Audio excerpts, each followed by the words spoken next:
오늘 3월의 첫 안식일, 날씨가 좀 흐리긴 했지만은 미리 이 봄의 이 부활의 기쁨을 우리가 미리 느껴도 좋을 만큼 참으로 멋진 그런 안식일입니다.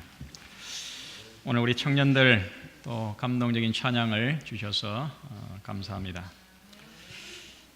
이제 신학기를 맞이해서 우리 학생들은 새로운 학급 친구와 또 한 해 동안에 또 공부해야 될 학업에 대해서 또 마음이 많이 부풀어 있을 것입니다. 우리 성도님들도 한 해에 또 새로운 목표를 위해서 또 마음이 많이 기대가 될 것입니다. 우리의 삶이 아무리 힘들고 또 아무리 괴로워도 봄은 우리 모두에게 정말 희망을 주는 그런 좋은 계절입니다. 3월에 또 새로운 시작과 함께 새로운 믿음으로 한 해를 힘차게 출발하게 되기를 간절히 바랍니다.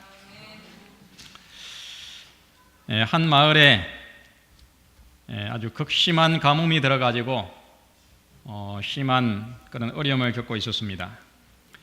시냇가에 물이 다 말랐습니다. 논바닥에 바닥이 갈라지고 균열이 생길 만큼 아주 심한 가뭄이었습니다.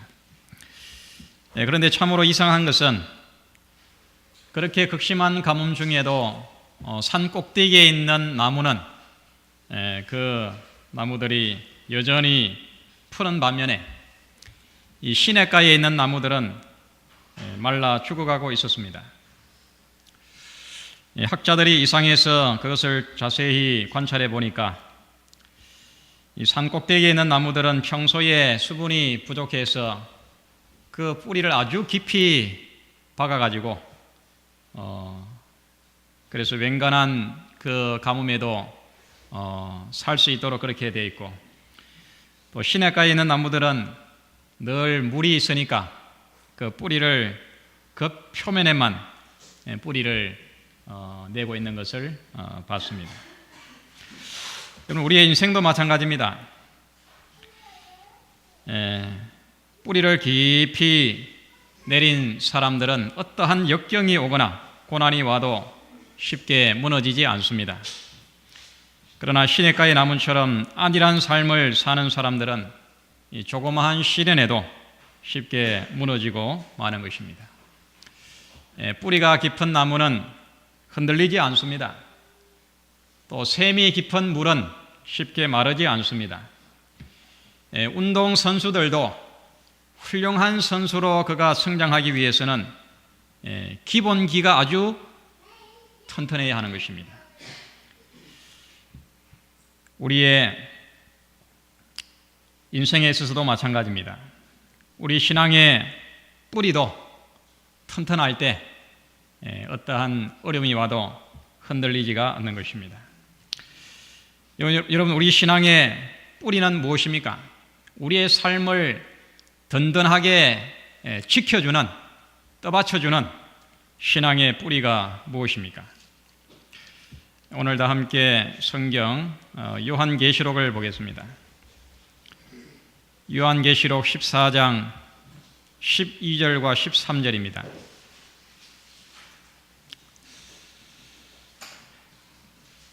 성경 다 펴셔서 교독을 하겠습니다. 제가 12절을 읽을 때 13절을 함께 읽어주시기 바랍니다.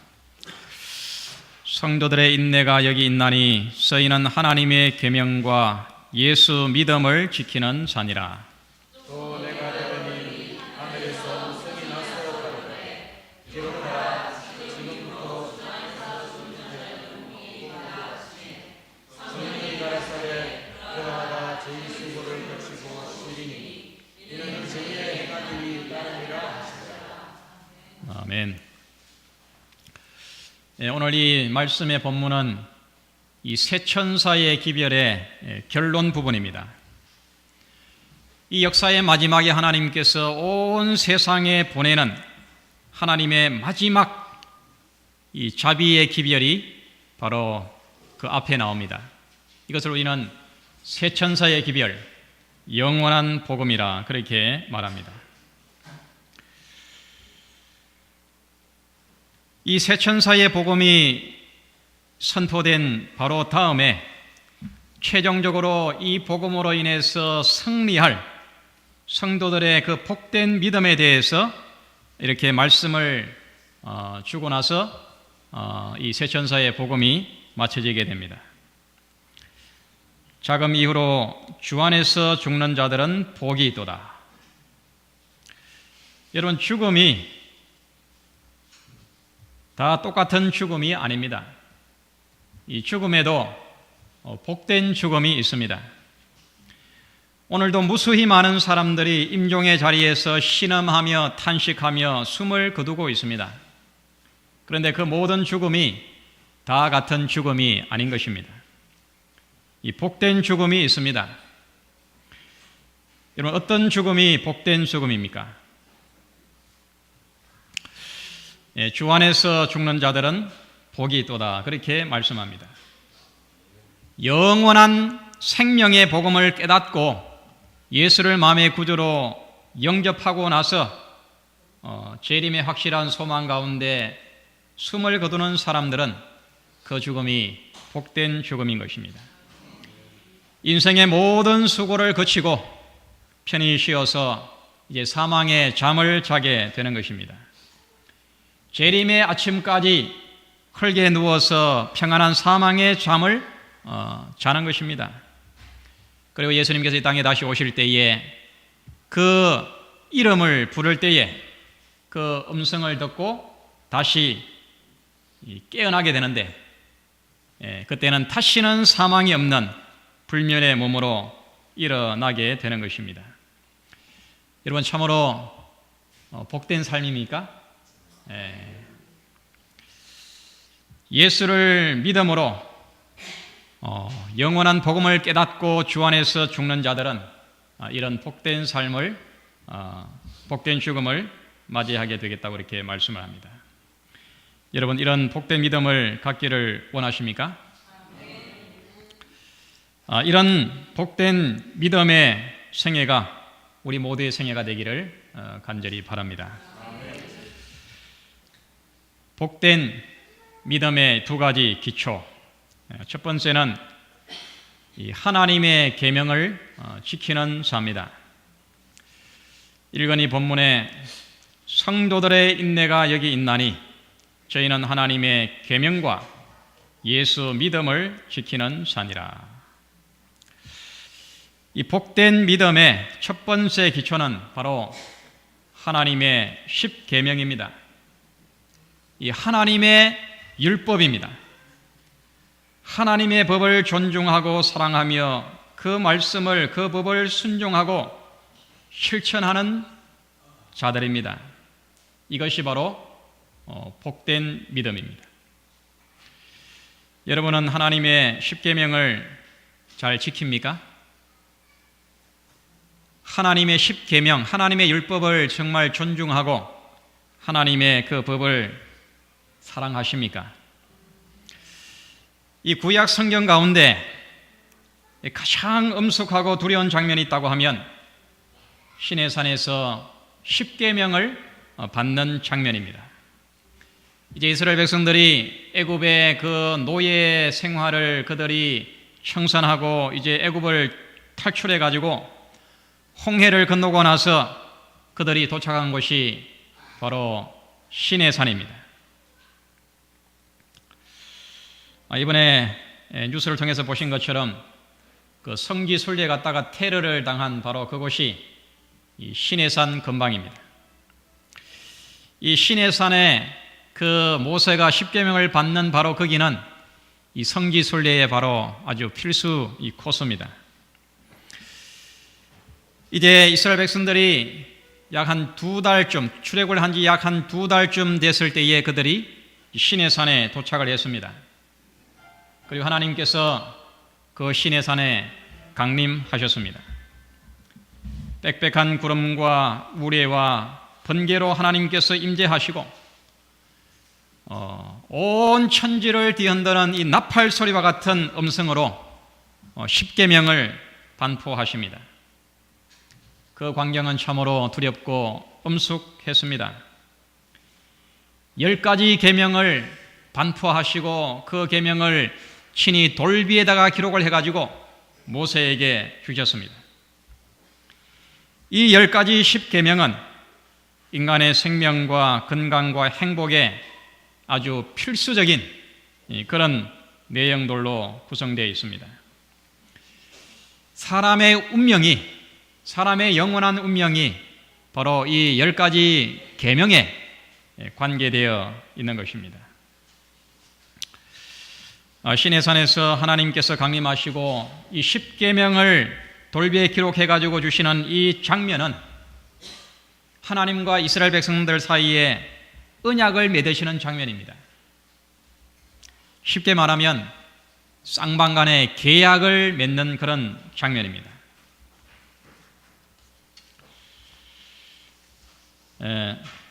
이 내용이 출애굽기 24장에 이렇게 나와 있습니다.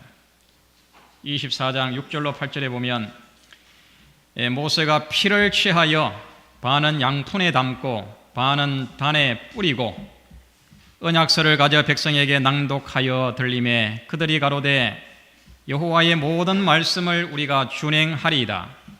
모세가 그 피를 취하여 백성에게 뿌려 가로되 이는 여호와께서 이 모든 말씀에 대하여 너희와 세우신 언약의 피니라.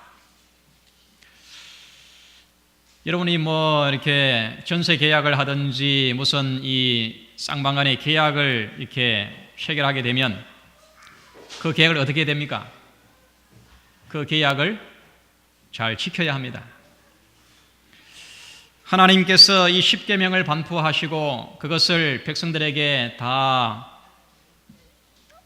일러준 다음에 하나님께서 백성들과 이렇게 언약을 맺었는데 백성들이 대답하기를 그들이 가로되 여호와의 모든 말씀을 우리가 준행하리이다. 우리가 이 법을 잘 지키겠습니다. 그렇게 하고는 이제 피를 뿌려가지고 쌍방간의 이 계약, 하나님과 인간 사이에 맺어지는 계약을 특별히 언약이라고 합니다. 언약이 맺어졌습니다. 이 계약을 잘 지키겠다고 하는 뜻으로 계약자 쌍방간에 인을 칩니다. 도장을 칩니다. 계약을 딱 맺은 다음에 도장을 찍지 않습니까? 이 도장을 찍는 그 인수, 그 도장의 그 색깔이 이 빨간색은 곧 피를 상징합니다. 내가 나의 생명을 다해서 이 계약의 내용을 잘 지키겠다고 하는 맹세를 하는 것입니다. 만약에 계약을 깨뜨릴 때는 내가 내 생명을 내어놓겠다고 하는 표시예요. 이것이 계약을 맺는 그런 일반적인 방법이고 하나님과 우리 사람 사이에 맺어진 바로 그 계약의 방법입니다. 이렇게 해서 하나님과 인간 사이에, 이스라엘 백성들 사이에 언약이 맺어졌는데 그 언약의 내용, 그 계약의 내용이 뭐냐 하면은 바로 10계명입니다. 우리가 이 계명을, 이 여호와의 모든 말씀을 잘 지키겠습니다. 그렇게 그들이 그 계약에다가 인을 친 것입니다. 여러분, 이 10계명, 하나님과 인간 사이에 맺어진 바로 언약의 내용이 되는 이 10계명, 이것이 바로 언약의 내용입니다. 여러분, 이 10계명, 10가지 계명 잘 아시죠? 제가 첫째 계명 하면은 여러분 함께 첫째 계명을 한번 읽으시고 이렇게 해가지고 10가지 계명을 한번 읽어보겠습니다. 첫째 계명.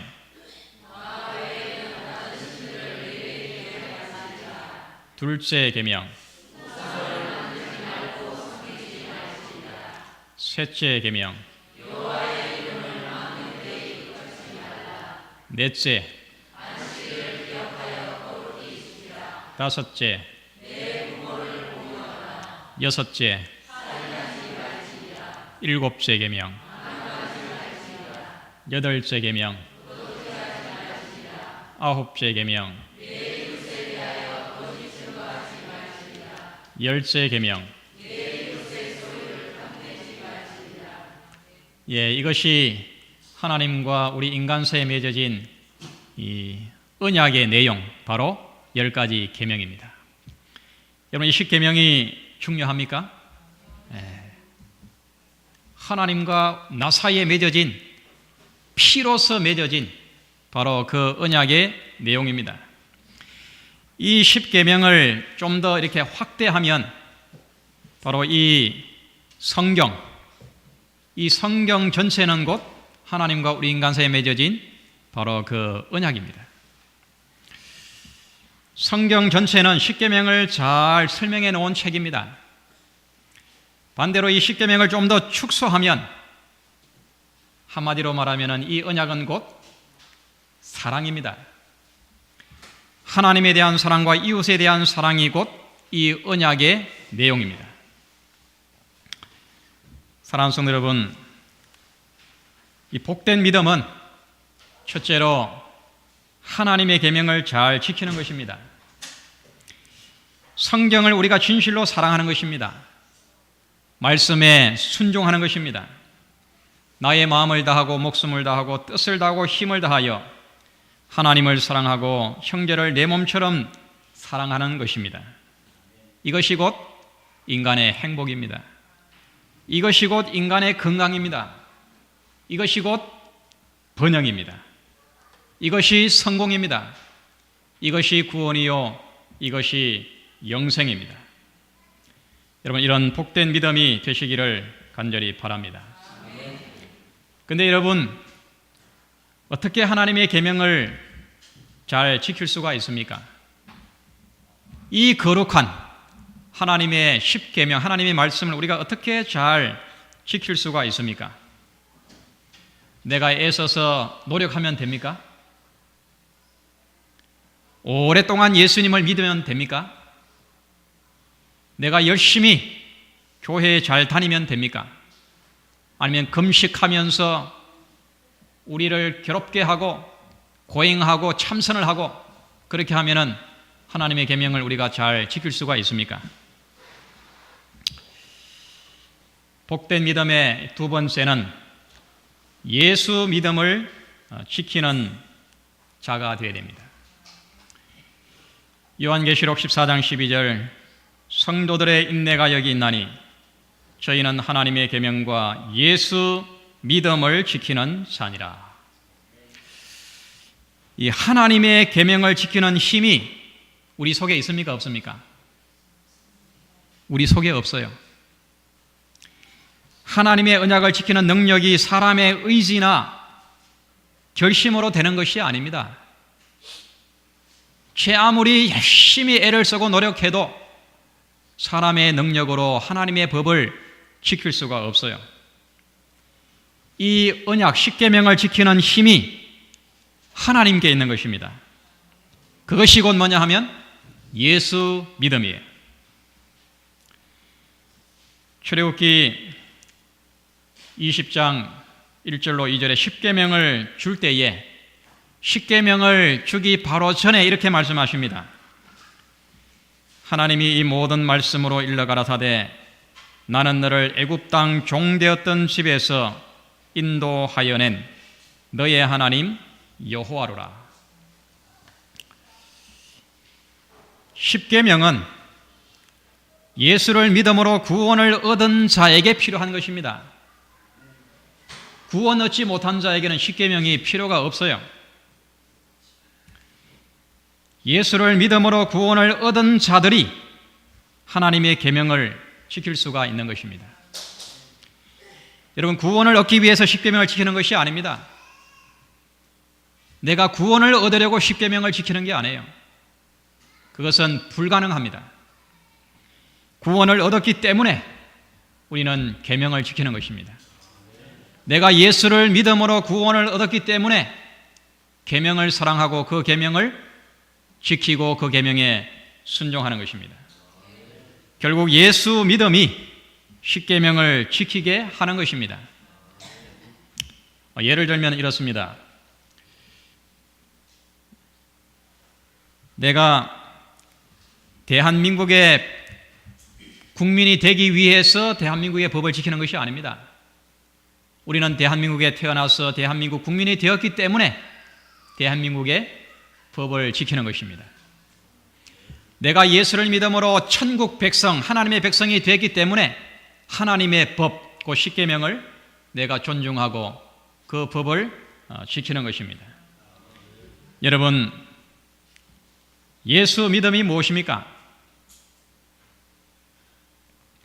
예수 믿음. 예수 믿음을 지키는 것이 무엇입니까?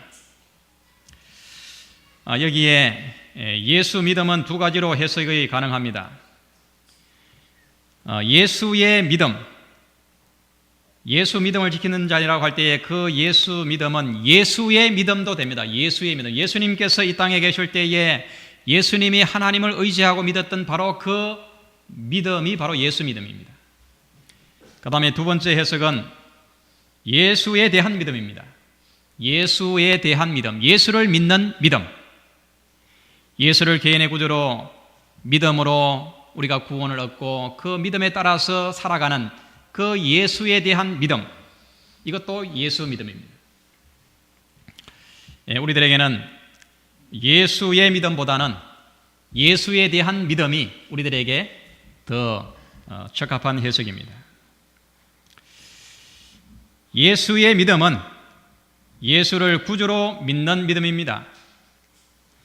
예수가 나를 위하여 십자가에 죽으심으로 나를 죄와 사망에서 구원하신 유일한 구주이심을 내가 믿는 믿음이 바로 예수 믿음입니다. 십자가의 대속을 믿는 것입니다. 곧 예수 믿음은 한마디로 십자가인 것입니다. 십자가에서 이루신 위대한 구속을 믿는 것이 예수 믿음이에요. 곧 하나님의 계명을 지키는 힘이 십자가에 있는 것입니다. 십자가 없이 십계명을 우리가 지키는 것은 불가능합니다. 십자가 없이 십계명을 지키려 하는 것이 곧 율법주의예요. 율법을 지킴으로 구원을 얻으려고 하는 것입니다. 이것은 아주 사람을 형식적이게 되게 합니다. 유대인들의 그 율법주의자가 되게 하고 형식주의자가 되게 합니다. 이것은 불가능합니다. 하나님의 계명을 지키는 힘이 나에게 있는 것이 아니라 바로 십자가에 있다는 사실을 여러분 꼭 깨닫게 되기를 바랍니다. 복된 믿음의 두 번째 기초는 십자가입니다.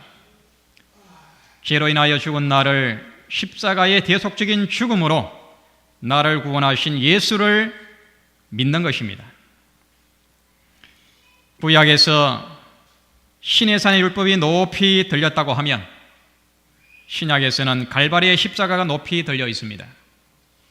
구약의 시내산의 그 하나님의 십계명이 높이 들려 있는 것처럼 신약에서는 갈바리의 예수님의 십자가가 높이 들려 있습니다.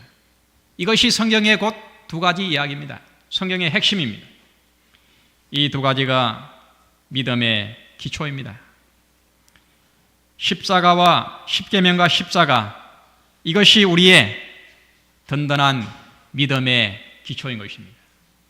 이것이 믿음의 뿌리입니다. 이것이 믿음의 근본입니다. 이 십자가와 십계명과 십자가의 관계를 좀 더 자세하게 살펴보면 십계명은 하나님과 인간 사이의 언약이라고 말씀드렸습니다. 이 시내산에서의 그 언약을 맺을 때에 십계명을 돌비에 기록하여 양의 피를 흘려가지고 이 언약을 맺었습니다.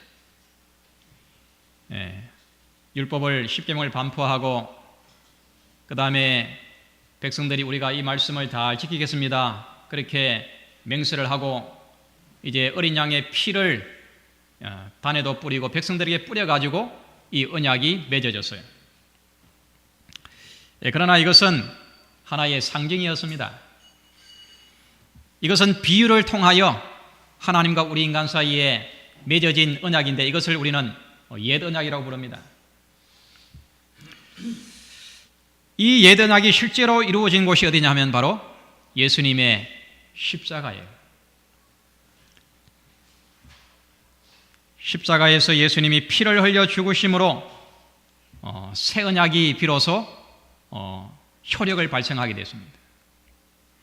여러분, 계약을 다 맺은 다음에 도장을 찍지 않으면 그 계약은 효력이 없습니다. 도장을 찍어야지만이 그 계약이 비로소 효력을 발생할 수 있습니다. 하나님과 우리 인간 사이에 맺어진 이 언약이 비로소 효력을 발생하게 된 것이, 인을 치진 곳이 바로 어디냐 하면은 예수님의 십자가예요. 양의 피가 아니라 하나님의 어린 양 예수의 피가 흘려짐으로 말미암아 비로소 이 언약이, 하나님과 우리 인간 사이에 맺어진 그 언약이 비로소 효력을 발생하게 된 것입니다. 이 새 언약의 내용은 돌비가 아니라, 신의 사람에서 맺어진 이 옛 언약은 돌비에다가 십계명을 기록해가지고 백성들에게 줬지만은, 그러나 이 새 언약은 돌비가 아니라 어디예요? 우리의 마음의 판에, 우리의 신비에 이 하나님의 계명이 기록되도록 한 것입니다. 이것이 바로 새 언약이에요. 그래서 예수님께서 십자가에 달려 돌아가시기 전에 최후의 만찬을 드시면서 떡을 떼서 주시고 또 포도즙을 나눠주시면서 이렇게 말합니다. 이것은 죄 사함을 얻게 하려고 많은 사람을 위하여 흘리는 바 나의 피 곧 언약의 피니라. 십계명을 내용으로 맺어진 이 언약이 비로소 인쳐진 곳, 효력을 발생하게 된 것이 바로 예수님의 십자가의 피 흘림을 통하여 가능하게 된 것입니다. 에베소서 1장 13절에도 이렇게 말합니다. 그 안에서 너희도 진리의 말씀 곧 너희의 구원의 복음을 듣고 그 안에서 또한 믿어 성령으로, 약속의 성령으로 인치심을 받았으니, 성령으로, 약속의 성령으로 인침을 받았다. 이것은 곧 우리 각자 개개인의 심령 속에 예수를 믿음으로 예수님을 마음에 영접할 때에 성령이 우리 속에 오시고 그 성령의 인침을 통하여 비로소 하나님의 십계명이 우리의 마음판에 지워지지 않는 하나님의 손가락으로 그 하나님의 법이 우리 속에 새겨지게 되는 것입니다. 이것이 바로 새 언약이에요. 여러분, 이것이 복된 믿음입니다.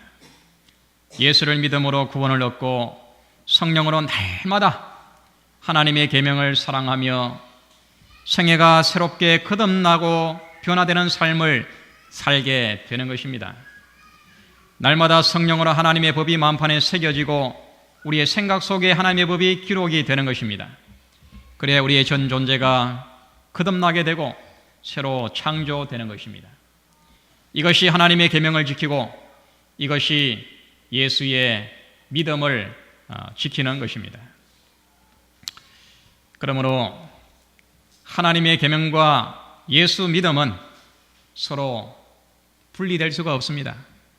이것이 나누어질 수가 없습니다. 계명이 없는 믿음은 참 믿음이 아닙니다. 반대로 십자가가 없는 계명도 참 믿음이 아닙니다. 십계명과 십자가는 하나인 것입니다. 이것이 성경적인 믿음, 이것이 온전한 믿음, 이것이 복된 믿음인 것입니다. 여러분, 이런 믿음을 꼭 갖게 되기를 바랍니다. 데오도로 앱이라고 하는 신학자가 이렇게 말했습니다. 주보의 묵상 노트에 보면 있습니다. 그리스도가 어제 죽으시고 오늘 무덤에서 일어나셨으며 내일 오실 것처럼 살라. 우리의 믿음은 여러분 과거의 어떤 추억이 아닙니다. 미래에 대한 어떤 기대도 아닙니다. 오늘 나의 삶 속에서 예수 그리스도가 나의 구주가 되시고 정말 그분이 어제 죽으시고 오늘 살아나시고 내일 오실 것처럼 그렇게 현재의 삶 속에서 믿음의 놀라운 기쁨과 능력을 늘 경험하면서 누리는 것이 참된 믿음인 것입니다. 이런 믿음을 우리가 다 갖게 되기를 간절히 바랍니다. 예수라면 어떻게 하실까? 여러분 이 책 읽어보셨습니까? 찰스 쉘톤이 지은 책인데 꽤 오래된 책입니다. 전 세계적으로 엄청나게 많은 독자를 감동시킨 이 전설적인 베스트셀러, 바로 그 책이 예수라면 어떻게 하실까라는 책이에요. 예수라면 어떻게 하실까라는 이 질문이 이 사람들의 생애를 완전히 이 송두리째 바꿔놓는 그런 계기가 됐습니다. 이 책의 이 주제는 일상생활 속에서, 일상생활의 아주 복잡한 일과 속에서 늘 자기에게 예수라면 바로 이 순간에 어떻게 하실까라는 질문을 늘 자기에게 하는 것입니다. 이 책에 등장하는 이 레이몬드 제일교회 담임 목사인 헨리 맥스웰이 고민이 있었습니다. 예수를 믿는 참 제자가 된다고 하는 것은 그냥 머리로만 동의하는 그런 이 지적 동의가 아니고 매 행동마다 그 예수님을 따라가야 되는데 그것이 잘 되지 않는 것입니다. 그래서 그가 늘 고민을 하다가 나의 삶과 나의 행동과 나의 모든 일상생활에서 만약에 예수님이라면 어떻게 하실까라는 질문을 자기에게 하게 된 것입니다. 예수님이라는 이 경우에 어떻게 행동하셨을까? 어떻게 결정했을까? 그렇게 하면서 그가 이제 교인들에게 동일한 그런 이 질문을 자신들에게 하면서 거기에 꼭 예수님이 하셨을 것이라고 생각하는 그런 행동과 믿음을 하도록 이렇게 설교를 하고 그렇게 서약을 했습니다. 그리고는 이제 1년 동안 그렇게 생활하기로 그렇게 결정을 했습니다. 이 책에 보면 이 다양한 계층의 신앙인들이 여기에 참여를 합니다. 그리고 1년 동안에 그렇게 한 결과 그들의 생애에 놀라운 변화가 일어났어요. 여기에 참여한 사람들은 신문 발행인, 대학 총장, 철도공사 감독관, 목회자, 성악인, 소설가, 또 부유한 자선사업가 등등 각계각층의 사람들이 예수라면 어떻게 하실까? 여기에 함께 동참해가지고 그들이 그렇게 매일같이 생활한 결과로 그들의 생애에 놀라운 영적인 변화가 일어난 것을 그들이 확인을 하게 됐습니다. 그래서 세계의 수많은 독자들에게 새로운 삶의 도전과 또 믿음의 능력과 실제적인 신앙의 변화를 가져다 준 그런 걸작이 되었습니다. 사랑하는 성도 여러분, 우리의 복된 믿음에는 이 두 가지 기초가 있음을 여러분 꼭 잊지 마시기를 바랍니다. 하나님의 계명과 예수 믿음을 우리가 지키는 것입니다. 십계명과 십자가가 믿음의 기초가 되고 그것이 삶의 틀이 되어야 합니다. 예수가 늘 내 마음속에 살아계셔서 그분이 내 삶의 주인이 되어야 됩니다. 예수라면 어떻게 하실까? 이 경우에 이런 상황에서 예수라면 어떻게 하실까? 그 예수 믿음으로 선택을 하고 결정을 하고 행동을 하고 그렇게 생활을 하는 것입니다. 그래서 말씀 그 자체이셨던 예수님처럼 내 삶이 말씀에 의해서 꼴지어지는 것입니다. 하나님의 10가지 계명에 일치하는 그 말씀의 모든 요구가 내 삶 속에서 이루어지는 그런 삶을 살게 되는 것입니다. 이것이 여러분 복된 믿음입니다. 이처럼 하나님의 10가지 계명과 십계명이 우리의 믿음의 기초를 든든히 받쳐주고 그것이 우리의 삶의 틀이 되어서 매 순간마다 예수님이 어떻게 생활했을까? 예수님이 어떻게 행동했을까? 이것을 자신에게 질문하면서 그렇게 우리의 삶이 날마다 아름답게 거듭나고 또 성화되고 재창조되는 그런 참으로 아름다운 복된 믿음의 생애가 되시기를 간절히 바랍니다. 아멘.